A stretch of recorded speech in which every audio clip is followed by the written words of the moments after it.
کہ یہ کتاب جو ہے یہ حادثاتی طور ہم نے پرنٹ کروائی. ایکچولی تھا کہ میرا ارادہ نہیں تھا کتاب کبھی بھی چھاپنے کا، کیونکہ میں تھوڑا سا غیر مستقل مزاج کا آدمی ہوں. میری 30 سال کی شاعری کا مجھے کچھ پتہ نہیں کہاں گئی مجھے یاد نہیں.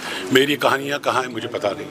وہ ایک میرے دوست ہیں ظہور حیگامی کر کے، جنہوں نے میری یہ کہانی ان کو بھیجتا تھا، تو انہوں نے جمع کر کے ایک دن آئے کہ بھیا اب پرنٹ کر دو، کتاب ہو چکی ہے.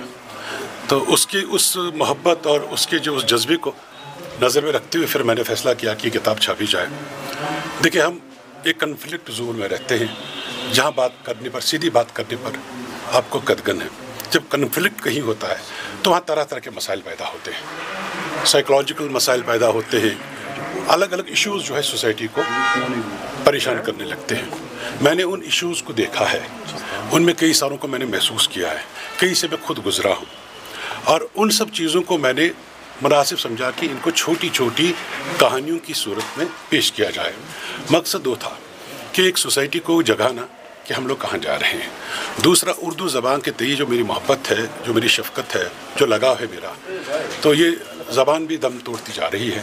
اس لیے میں نے بالکل سہل اور آسان زبان جو ہے، جسے 8ویں جماعت کا بچہ بھی پڑھ سکتا ہے اور اس کو ڈکشنری کی ضرورت نہیں پڑے گی، میں نے اس حساب سے اس کو لکھا ہے، سیدھے سادے الفاظ میں لکھا ہے، اور میں نے کشمیری ہوتے ہوئے صرف کشمیر اور کشمیری معاشرے کی بات کی ہے. بحیثیت براڈ کاسٹر آپ اس وقت ایک ایسا ویژن لے کر چلے جس میں آپ نے کتاب کو ترتیب دی. ینگ برڈنگ رائٹرز کو لے کر آپ کا کیا ماننا ہے؟ کیا ان میں یہ ویژنری فیکٹر ہے جس سے کہ وہ آسانی سے آج کے دور میں کتاب، جبکہ انٹرنیٹ کا زمانہ ہے؟ دیکھیے، انٹرنیٹ ہو یا کچھ اور ہو، کتاب اپنی اہمیت نہیں کھو سکتی ہے. آج بھی اگر آپ کو کوئی 400 سال 500 سال پرانا کوئی واقعہ چاہیے تو آپ کتاب کو ڈھونڈتے ہیں. یعنی وہ کتاب 500 سال سے ہے، 1000 سال سے ہے. جب آپ نے ماضی کو آپ نے دیکھنا ہے تو آپ کتاب سے ہی ہے.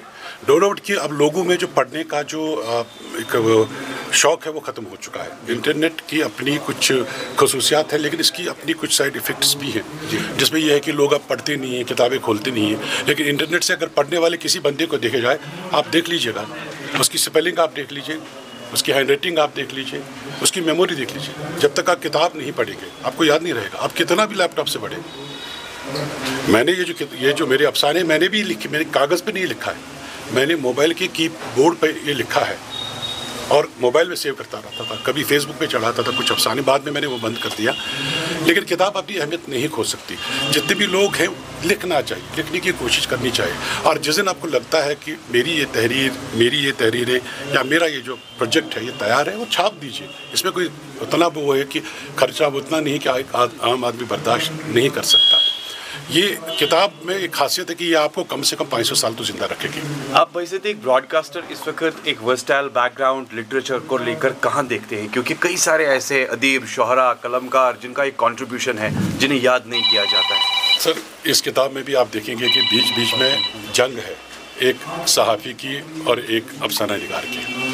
کہیں صحافی جو ہے وہ حاوی ہو جاتا ہے اور کہیں جو افسانہ نگار ہے وہ حاوی ہوتا ہے. کیونکہ افسانہ نگار جو ہے وہ زیادہ دل سے کام لیتا ہے، لیکن صحافی کو دماغ سے کام لینے کی ضرورت ہوتی ہے، وہ دماغ سے کام لیتا ہے.